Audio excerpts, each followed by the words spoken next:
మంచి మనుషుల్ని కనుక మనం అకారణంగా ఏదైనా అంటే అవతల వాళ్ళకి ఏదైనా ప్రారంభకరం ఎక్కడైనా ఉన్నా ఆ మనిషికిట అది మొత్తం వీళ్ళకి వచ్చి చుట్టుకుంటుంది. పర్పస్ అంటే ఏమిటి? కారణం అనేది 2 రకాలుగా ఉండొచ్చు. ఇంత ముందు జన్మల్లో మనం చేసుకున్న ప్రారంభకర్మలన్నీ అనుభవించడానికి ఈ జన్మ తీసుకోవటం. ఇంకో విధంగా కారణం అనేది ఏంటి? పర్పస్ అనేది లార్జ్ పర్స్పెక్టివ్లో ఆలోచిస్తే వాళ్ళు ఏంటంటే ఒక ప్రత్యేక కారణం కోసం భగవంతుడు అంశతో పుట్టేవాడు. వాళ్ళకి ఇంకా ఈ కారణం అసలు ఇటువంటి వాటికి ఏమి సంబంధం లేదు. వీటన్నిటికంటే బియాండ్ అన్నమాట. ఈ భూమి మీద కాస్త జనాలందరినీ ధర్మం వైపు నడిపించడం కోసం అంశతో వచ్చిన వాడు.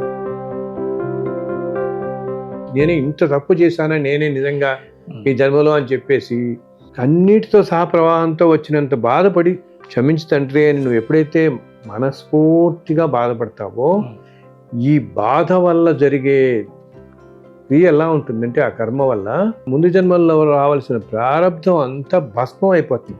ఆత్మహత్య చేసుకుని ఒక మనిషి మరణించినంత మాత్రాన వాళ్ళకి వెంటనే జన్మ రాదు. వాళ్ళు ఇంకా ఏదో ఇలా ప్రేతాత్మల రూపంలో రకరకాల రూపాల్లో మన మధ్య తిరుగుతూ కోరికలు తీరక ఇలాగే ఉంటారు. ఇంకా కొంతమంది భయం ఏంటి, వీళ్ళు ఎవరినో ఆహ్వానిస్తారు ఇలా అని. అసలు అటువంటి భయాలు పెట్టుకోకండి మీరు. ప్రతి జీవితం వాళ్ళ పూర్వజన్మ సంస్కారాలు బట్టి వాళ్ళకి గడుస్తూ ఉంటుంది. ఆడియో అనమాట అతని దగ్గర పెట్టారు. రికార్డ్ తీసుకున్నారు, కాపీ తీసుకుని ఆ పిల్లాడికి తలకింద పెట్టారు. తలకింద పెట్టి ఆడియో వినిపించారు. నేను అసలు ఆశ్చర్యపోయాను. 3వ రోజు ఆ పిల్లాడి కళ్ళు తెరిచారు.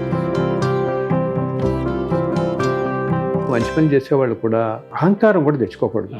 అహంకారం కనుక దీనికి తోడైతే ఆ ధర్మం అంతా నశిస్తుంది. దానివల్ల వచ్చే పుణ్యం అంతా నశిస్తుంది. జీవికి అనమాట తోటి మనిషికి చేసే సహాయం మనల్ని ఎలా రక్షిస్తుంటుంది అప్పటికి కూడా.